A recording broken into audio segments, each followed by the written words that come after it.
بیٹے کے آنے پر تو حلوائی بٹھاتا ہے اور نبی پاک کے نام کی لائٹیں لگی ہوں تو پریشان ہوتا ہے. ہم سے کبھی پوچھ تجھے بتائیں بس نہیں چلتا ورنہ تاڑے توڑ کے چھتوں پہ لگا دیں.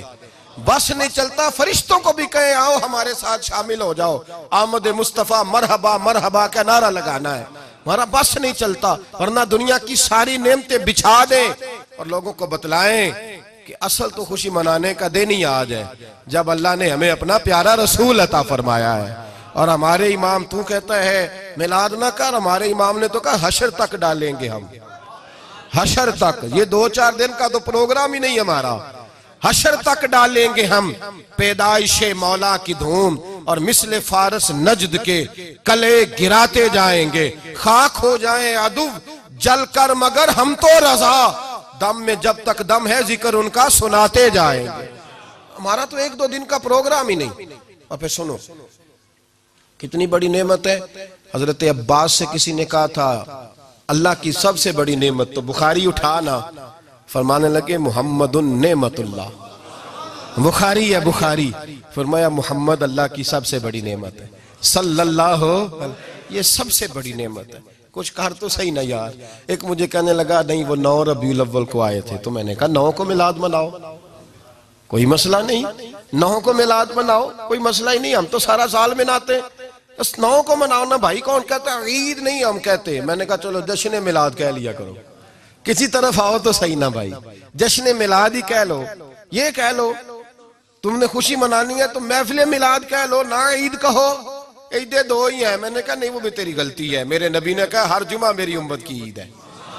اور قرآن پاک پڑھ, قرآن پاک پڑھ. حضرت عیسیٰ کہتے تھے یا اللہ جب تو من و سلوہ نازل کرے گا وہ دن ہمارے لیے عید کا دن ہوگا. اور سیاستہ پڑھ. حضرت عمر کہا کرتے تھے جس دن دین مکمل ہوا یوم اکملت لکم, یہ آیتیں نازل ہوئی تو فرمایا وہ دن ہمارے لیے عید کا دن تھا. یہودی ہمیں کہتے تھے یہ آیتیں ہم پہ آتی تو ہم عید مناتے. یہ بھی تیری غلطی ہے کہ عیدیں 2 ہی ہیں.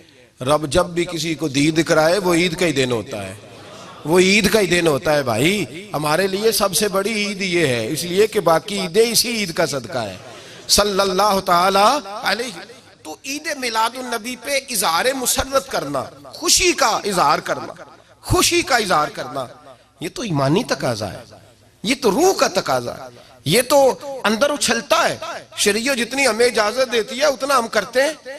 اور کوئی میلاد کی محفل میں کوئی ایسا کام نہیں ہوتا جو شریعت سے ٹکراتا ہو. پہلے کیا ہوتا ہے تلاوت, منع ہے قرآن پڑھنا. دوسرا کیا ہوتا ہے, اتنا درجہ ہے نعت کا, اب تو نہ نعت پڑھنے والے رہے نہ سننے والے رہے, دونوں میں ہی کمی ہے. اور میں اکثر کہتا ہوں نعت پڑھنا اتنا کمال نہیں جتنا سننا کمال ہے. سننے والا کوئی ہونا چاہیے, نعت سننا زیادہ معنی رکھتی ہے. اس کی وجہ یہ ہے کہ نعت پڑھنا صحابہ کی سنت ہے اور سننا محمد مصطفیٰ کی سنت ہے.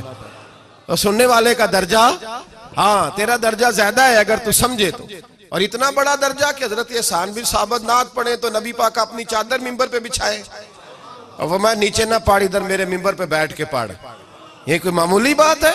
رسول اللہ کی نعت سننا. بلغ العلا بے کمال ہی کشفت دجا بے جمال ہی حسنت جمیع. شیخ سعدی کہتے ہیں 3 فقرے لکھے تو چوتھا ہوتا ہی نہیں تھا, میں سو گیا, بڑا پریشان تھا کہ چوتھا فقرہ نہیں بن رہا. بلغ العلا بے کمال ہی کشفت دجا بے حسنت جمیع. چوتھا لکھا نہیں جاتا تھا, نیند آ گئی, میری آنکھ لگی تو محبوب کا دیدار ہوا. حضور نے فرمایا پریشان پڑے ہو؟ میں نے کہا محبوبہ 3 لکھے ہیں چوتھا بن ہی نہیں رہا. تو حضور نے فرمایا چل سنا نا مجھے.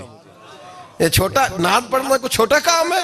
یہ تو ہم نے کھاتا ہی غلط لوگوں کو دے دیا ہے, وہ تو اس قابل ہی نہیں تھے کہ نعت سنی جاتی.